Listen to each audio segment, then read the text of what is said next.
Aqua friends, welcome to my channel. My name is Nicole and today we're going to talk roses. I have 3 different ways to do roses, so let's get right into it.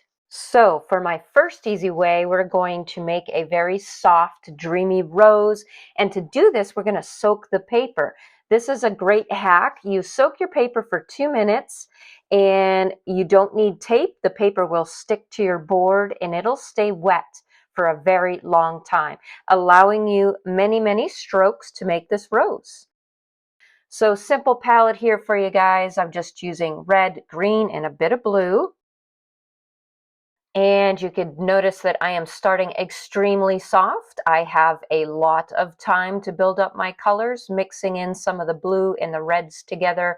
Of course, they're going to make this very beautiful violet color. And then, of course, dabbing in some greens for the foliage here and there.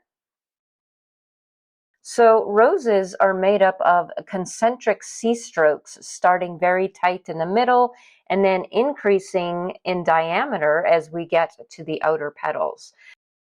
Okay, so starting these concentric circles, my pigment is not full strength yet, so in a way, I'm making a roadmap for my rose. So I'm going to follow the strokes and the general flow that I have going here, and I'm just going to make it darker and darker as I go along.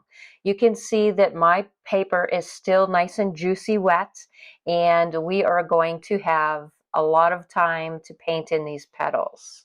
You could make as many petals as you want and make it more evolved, or you can simplify the rose. It's up to you. So let's talk about the brush that I'm using. I do love to use a chisel brush to make roses or a wedge brush. I do love those big, beautiful C-strokes and the gradations of colors that I could get with that. Now, if all you have is a round brush, go ahead and use the round brush. It'll turn out just as beautiful.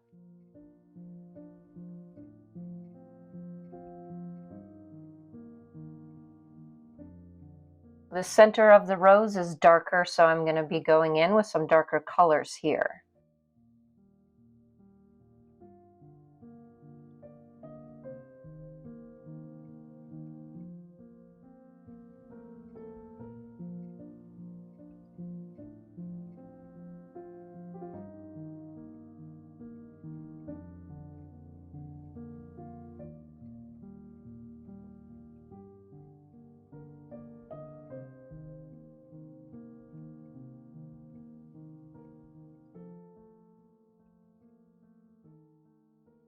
So notice I am trying to leave some spaces between my strokes, and so that I have the contrast between the light pink and the darker pinks.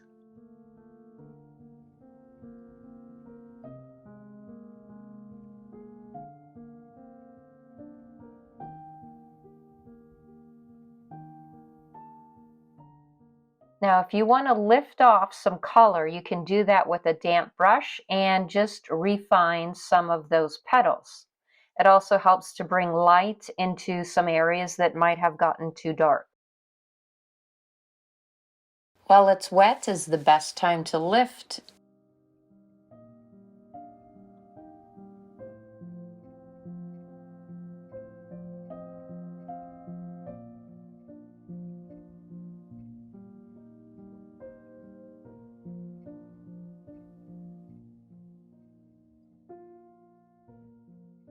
In the final stages, I'm using a very thick, creamy consistency of paint to get the darks as dark as I can.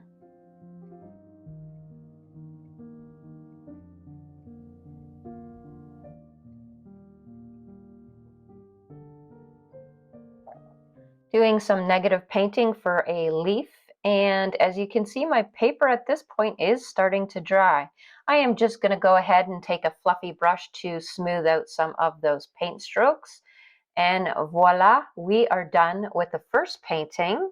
I hope you like this soft, beautiful rose, and this would make a fantastic card. Okay, so now rose number 2. So new techniques here. Let's try wet on dry, and we're going to do a very loose style roses with a round brush this time. I have a number 4 for the very center of my roses, and then I switched to a larger brush, a number 8 for the petals and the leaves. So good concentration of my quinacridone red on my brush for the dark circles in the middle of the rose. Leaving white spaces is always a good idea. It's going to give your flower more shape. And then you're just going to pull out that water and drag the watery mixture around the dark centers to make these outer petals. So adding all this water, it just allows the colors to mingle and dance on the page. And that's when beautiful things start happening, is just letting the paint flow as it may. Now, adding another color to the mix and letting that green foliage mix with the pink, well, let's just say magical things start happening now. We will have some beautiful gradations of color. You can also go back and tap in some darker colors where you feel you might need it in your roses. So we're going to do a couple of really nice full roses doing this effect. So a smaller brush, thicker mixture of paint for the centers, then taking a watery mixture and pulling that paint out. Pulling the paint and allowing all of that watery mixture to move around on your paper.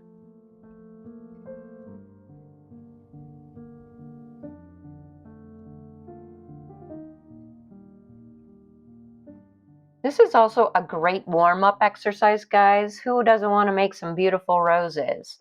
Add a little bit of aromatherapy to your painting session, and you just have a very peaceful spa atmosphere right now.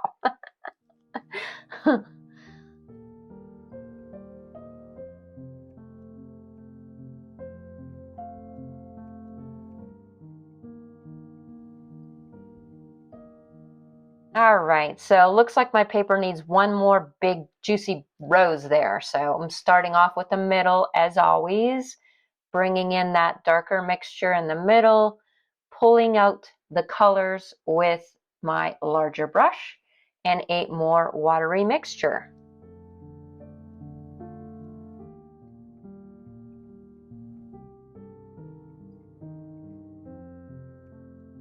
So of course, working wet on dry, our roses are defined, our petals are defined. Nothing is super soft except for the transitional colors where it's actually wet on wet within the rose. But the rose does have some defined edges, and leaving the negative space of the white paper does just make that rose really pop.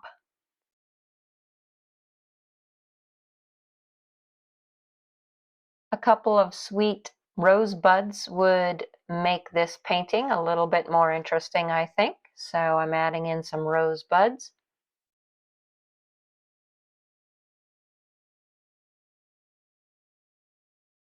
So you can see anybody could do this. Everybody has a round brush in their painting arsenal, and you can easily make this painting. I hope you guys give it a try, and that is it for number 2. Onto the last version of my rose. I'm sort of doing a combination of both. I'm going to do a wet on wet background just to get some soft colors of pinks and greens in here. I'm sort of doing some blobs of pink in the middle where I plan to put my 3 big flowers. So I'm just using a flat brush, a 1-inch brush, because I'm using a full sheet of paper here.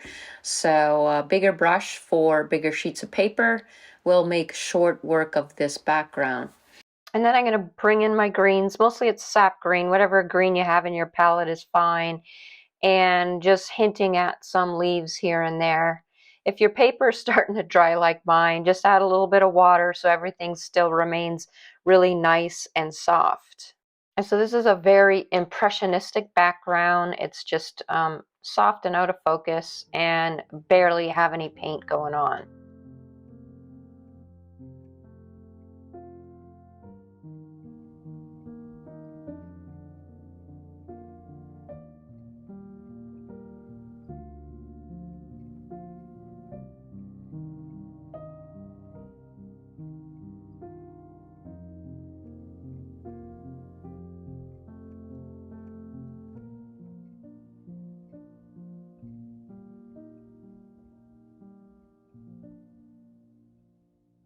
So once my paper's completely dry, now I'm going to come in and re-wet just the areas where I'm going to do my roses. Now, since I'm left-handed, I'll be starting with the rose on the right-hand side since I'm left-handed. So re-wetting that area and getting a light pink on there.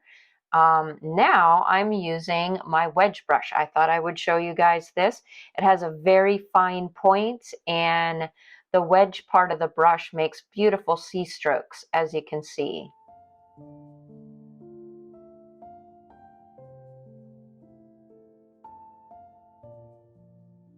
So to make my roses more interesting, I do want them facing in different directions. So this one is sort of like a top-down looking rose where you're looking at it straight on.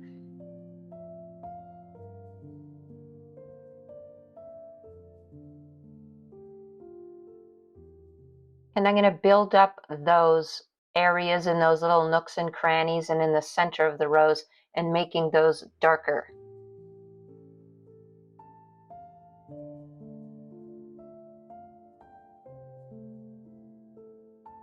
So carefully wetting the paper around your first rose because I don't want to make any blooms. I'm wetting the area where I'm going to put my second rose. Once that's wet, you can come in with a very loose mixture of the pink just to brighten up that spot a little bit. That's going to be your base color for the rose. Switching to my wedge brush. I'm going to make this rose facing downwards. You don't want all the roses facing in the same direction. You do want to change things up a bit for a more interesting composition.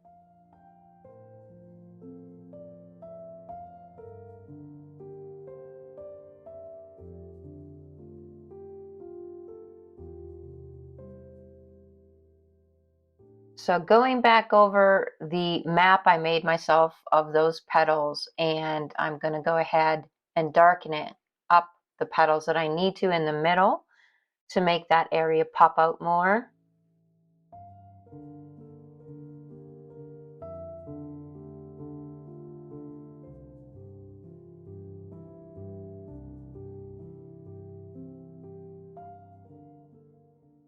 Now, my third rose is going to go right there.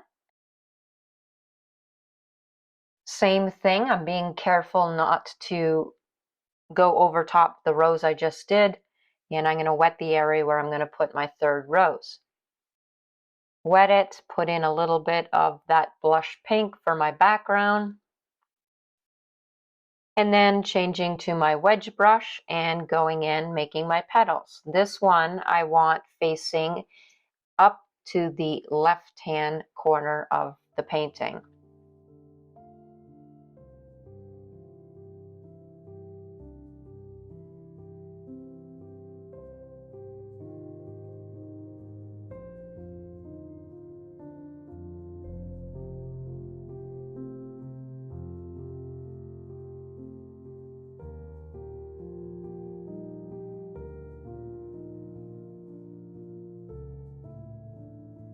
Making the center darker.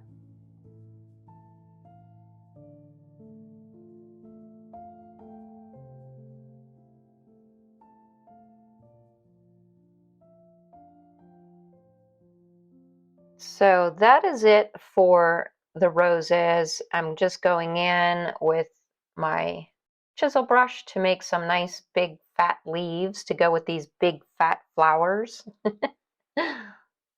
And a really cool thing to do is take a wet script liner brush and just draw in the veins, and it makes little controlled blooms and gives you this really nice effect for the veins of the leaves.